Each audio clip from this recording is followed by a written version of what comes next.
What do you think about these ideas about God and country?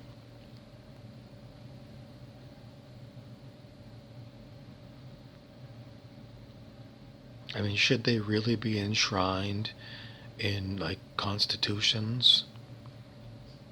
This idea of God, should that really be like part of our like very first thing that we want to write down on the sheet of document? Like we're gonna have a business meeting today, and the first thing I'm gonna write down is we got to write down the word God. Why? Well, because it's in the Constitution. One nation under God, or something. So, which automatically brings in people's ideas of about um, whatever their idea about God is. When I'm running a business, though, do I want to really be involving religion in my business? I'm more likely to get burnt. No, I don't want business mixed with religion. I don't want you ramming your religion down my throat either. In fact, I don't want you ramming your religion down anyone's. So if you're around children, I don't want you teaching them nothing about your religion. It's not scientific. It's 2021. It's the age of science. It's not the age of religion. So it's time that we got rid of this. Now I want to tell you why. From a military perspective, the idea of God is very dangerous to a soldier. Why? Because there are now technologies that have been talked about on mainstream news, like when the Cubans were using microwave weapons on the Americans at the American embassy. So we know there are weapons that you can't see. You can't see microwaves coming at you, can you? No. But you can be screwed up majorly. You can be made physically sick by these microwave. Okay, so what else do we know? That's just the tip of the iceberg of these particle beam weapons. All kinds of stuff that's I mean, how much stuff can they go? I'm gonna go all in. In the 1980s, we had the movie Firefox with, I think it was Clint Eastwood. It was a Russian plane, a fighter plane, that could interface with the pilot's brain.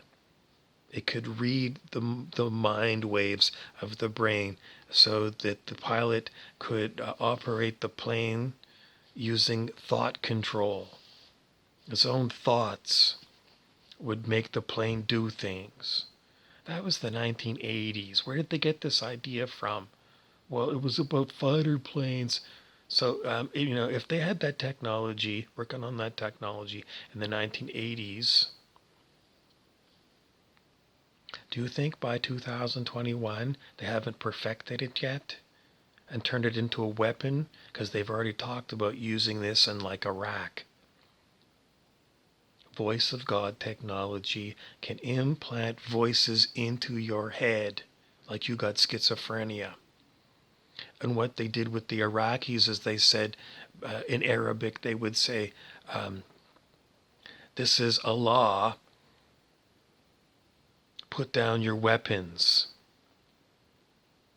So if you're, a Western person and you've got your brainwashing into belief in this external guy called God, and somebody uses this weapon on you, you can't see it. There's nobody in the room. It could be direct to you from satellite. Implanting the voice of God into you. God telling you what to do because you hear a voice in your head. And you can't get rid of it because it's military technology. It's going to be there forever. The voice of God that's coming to you via military satellite. Was it your government or is it China? Or is it Iraq? Be anything they want. They get the whole thing set up with artificial intelligence, supercomputers. They can get a lot of people with voice of God technology. And, if you have this belief in God and you don't understand what God is, it's just like, and all of a sudden that you start hearing God in your head, as a soldier, you've been taken out as your usefulness. You got zero usefulness now because you won't reject the voice of God in your head. If you're a good soldier, you need to know about this. The foreign militaries have got this, and they start using this on you. I don't want you dropping your weapon, soldier, when you hear the voice of God in your head. You're going to have to understand that this is a military weapon being used upon you. And it might hinder your effectiveness because, it can be paralyzing to have these really loud voices in your mind. But you got to know what's there. So whatever your religion is, you're going to have to get rid of it. This whole idea about God that can be used against you in military situations. You need to deprogram yourself, soldier. How are you going to do this? Well, first of all, are you a soldier or a preacher? None of you are preachers. You're a soldier, so you follow your orders, you do your duty, you follow your training. And then you got to know, who exactly am I fighting for? Am I fighting for a criminal? In other words, the swamp in Washington? Or am I fighting for people in my own community? And every time I get these, we got to get really clear. If you're a soldier, you better be working for your community.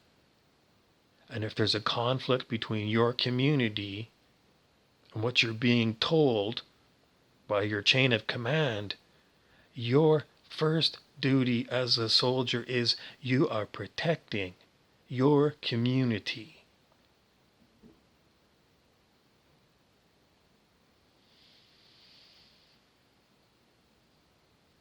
How big is your community? What if you consider yourself a citizen of who's paying your paycheck?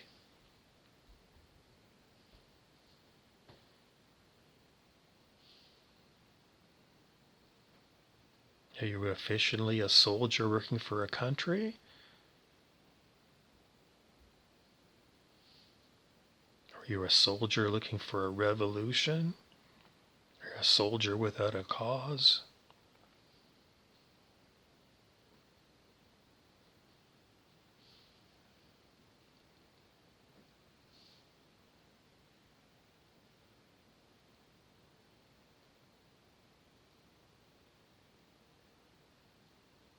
It's very easy to have grand ideas that I'm going to be a soldier working for the United Nations, because that's such a nebulous thing, and most people don't even know how the UN is governed. It just sounds like, oh, it's a worldwide organization, it must be good. No, there's really shitty people at the UN from countries that are run by criminals. So you got to watch out for these kind of words that sound wonderful. But if you're a soldier working for the United Nations, who exactly? Are you working for your community? I don't think you're working for your community if you're working at the United Nations. Who's giving the orders? These dictators from God knows where? No, I don't think you should be taking orders from the United Nations. It's bad enough taking orders from the swamp.